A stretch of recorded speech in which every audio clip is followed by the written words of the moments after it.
La fin d'année approche, et dans tous les domaines on commence à voir apparaître les rétrospectives sur l'année écoulée. La crypto n'y échappe pas, alors voici mon top 10 des altcoins qui ont marqué notre année 2023. Après une année 2022 bien terne et marquée par la chute de Terra, de Celsius et bien évidemment de FTX, 2023 a été plus accueillant et nous a offert de belles surprises. Dans le tas, on trouve bien évidemment des airdrops mémorables, mais aussi des coins hyper spéculatifs qui ont tout cassé, ou encore des avancées technologiques spectaculaires qui nous laissent imaginer une année 2024 pleine de réussite.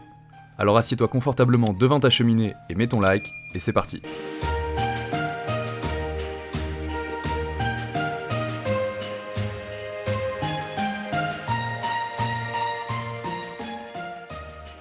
En 10e position de ce classement, on retrouve la blockchain Injective et son token ING.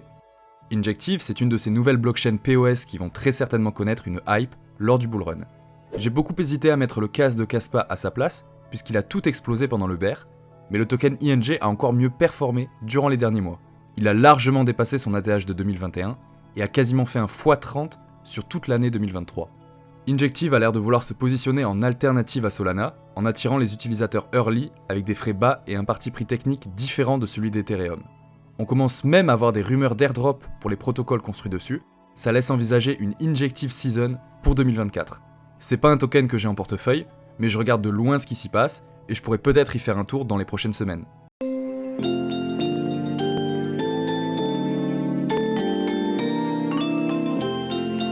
La 9e place de notre récap 2023 revient au jeton WLD de WorldCoin. Il est classé ici non pas pour les performances extraordinaires de son token, même s'il a atteint une market cap de 350 millions en partant de zéro, ni même pour sa tech ou sa hype, mais bien pour les polémiques et les doutes qu'il a engendrés.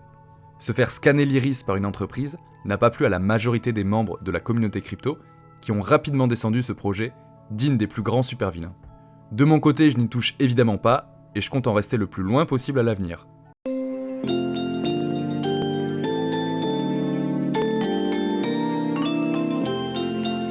Place maintenant à la folie spéculative avec le Ordi, le jeton phare des Ordinals sur Bitcoin.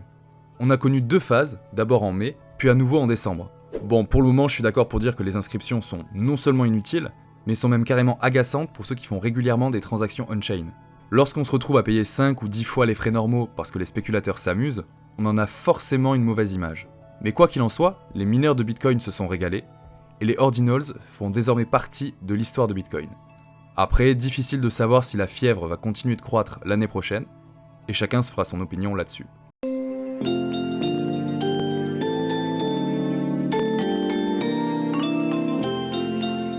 Le Link, tu connais forcément, c'est le token de Chainlink qui est l'oracle dominant du marché. Chainlink a connu une très bonne année 2023, tant du point de vue du développement technique que de l'évolution des prix.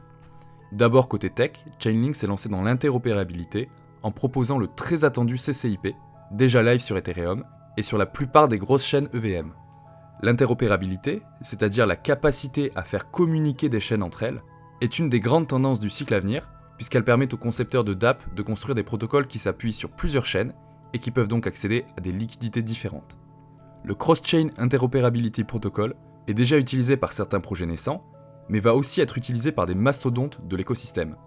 Aave par exemple devrait s'en servir pour permettre aux holders de leurs jetons de participer à la gouvernance du protocole, même s'ils possèdent leurs tokens sur Polygon ou sur Arbitrum. On peut aussi imaginer que le CCIP servirait à arbitrer les taux d'intérêt à travers toute la DeFi pour lisser les rendements. Bref, d'un point de vue technique, Chainlink mériterait une série entière de vidéos. Côté prix, le Link est enfin sorti de son range interminable. Pendant près d'1 an et demi, le Link n'avait jamais réussi à atteindre les $10. Il faisait du surplace, alors même que tout le monde s'accordait sur son potentiel. Ceux qui croyaient en l'utilité du Link ont eu tout le temps d'en accumuler, et en quelques jours il a surpris beaucoup de monde en sortant très largement de son range et en imprimant un x2 qu'il semble toujours tenir aujourd'hui. L'avenir de Chainlink s'annonce brillant, et c'est l'un de mes plus gros bags.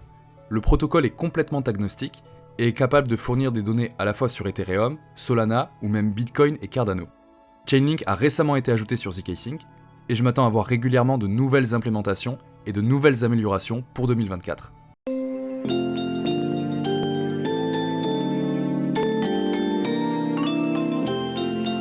Pour le numéro 6 par contre, on va beaucoup moins parler de tech et d'utilité fondamentale, puisqu'il s'agit du token Bonk sur Solana. Ce même coin random qui avait été lancé en tout début d'année 2023 s'est réveillé lors du Q4 et a imprimé plus de 13 000% d'augmentation au cours actuel, et plus de 20 000% si on considère son ATH, pour atteindre plus d'1 milliard de market cap. Évidemment, on reste loin du Dogecoin et de ses 90 milliards qui avaient retourné 2021, mais le bonk nous aura offert une situation inédite en permettant à tout un tas de dégènes de faire de l'arbitrage sur le premier téléphone crypto. Pour la petite histoire, le téléphone Solana, baptisé Saga, avait fait un flop monumental. Trop cher, pas très pertinent, il restait encore beaucoup d'invendus plusieurs mois après son lancement. Mais en bon marketeur dégène, la team derrière le Saga avait eu la bonne idée de glisser quelques 30 millions de bonks dans chaque téléphone. Il y a quelques mois, ça ne représentait qu'une poignée de dollars, mais à la mi-décembre, cet airdrop pouvait s'échanger contre plus de 700 $, ce qui suffisait à couvrir le prix du téléphone lui-même. On a alors vu une colonie de dégénérés se ruer sur l'offre, causant rapidement une rupture de stock. Depuis, les téléphones n'ont pour la plupart pas été expédiés, et la valeur du bonk a chuté de 40%, mais il nous aura régalé en ce mois de décembre 2023.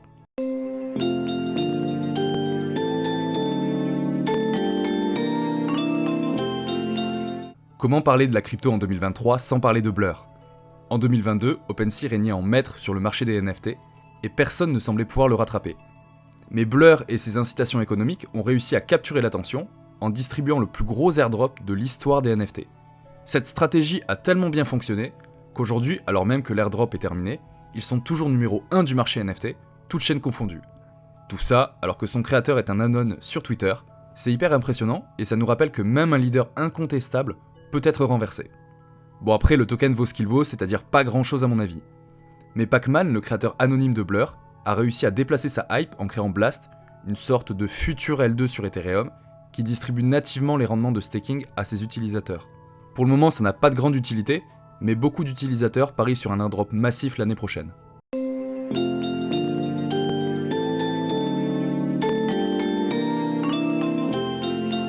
En 4ème place de ce classement, on retrouve un autre airdrop, peut-être le plus gros de toute l'histoire de la crypto. Je parle évidemment d'Arbitrum.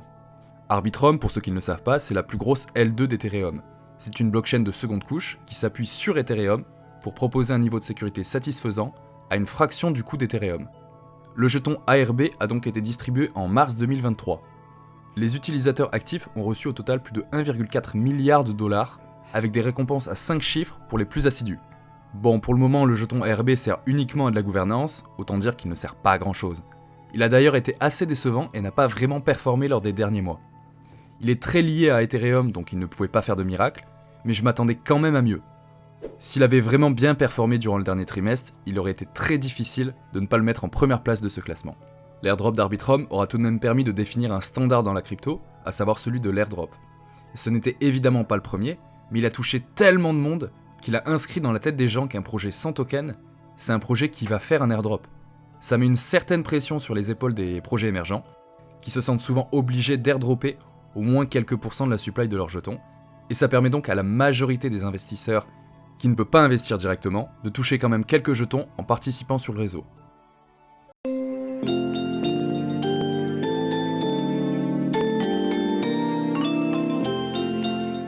Et sur la 3ème marche du podium des altcoins qui ont marqué 2023, on retrouve un jeton dont personne n'avait entendu parler il y a encore 3 mois, c'est le JITO, le token de la plateforme de liquid staking du même nom. L'airdrop de JITO a été tout simplement sensationnel. Les 11 000 adresses éligibles ont reçu entre 10 et 100 000 $ de tokens, ce qui avec l'ascension du bonk a fait exploser les volumes sur Solana et a relancé la hype sur cette chaîne. Dans les semaines qui ont suivi, les chasseurs d'airdrop se sont rués sur Solana, ce qui fera malheureusement baisser la part de chacun à l'avenir. Mais le JITO a fait son travail, et même s'il est probablement très surcoté aujourd'hui, il nous aura offert du beau spectacle.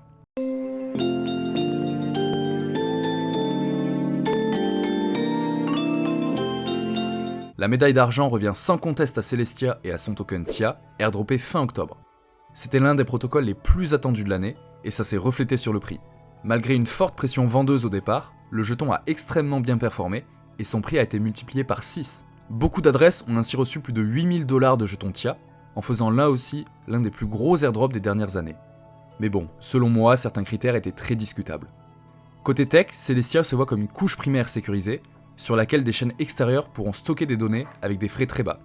Il n'y a pas de calcul on-chain, Celestia est une pure chaîne de DA.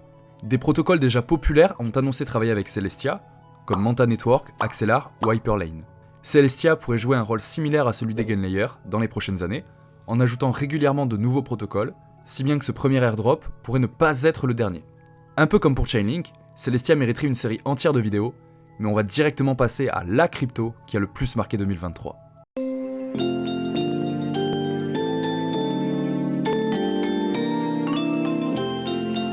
Et en première place, je pense qu'on sera tous d'accord pour mettre une crypto qui revient des enfers. Je parle bien évidemment de Solana et de son jeton Sol. Après une année 2022 catastrophique, qui a tourné à la débâcle après la chute de FTX, Solana a su revenir et s'imposer dans les derniers mois jusqu'à dépasser le BNB de Binance en market cap.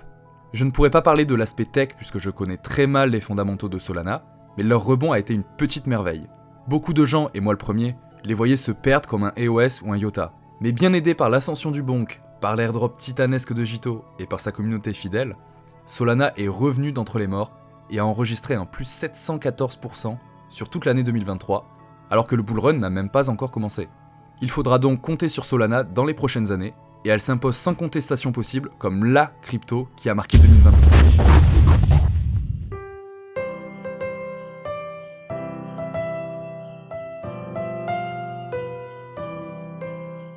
Bon ok, je triche un peu, Bitcoin est tout sauf un altcoin, et il n'a pas tant performé que ça avec une hausse de seulement 160% sur l'année écoulée. Et je dois avouer que j'ai détesté les frais sur Bitcoin cette année, entre les ordinals et les BRC20 et les inscriptions en général. Mais j'avais quand même envie de mettre à l'honneur l'invention de Satoshi Nakamoto, alors qu'elle va bientôt fêter son 15e anniversaire.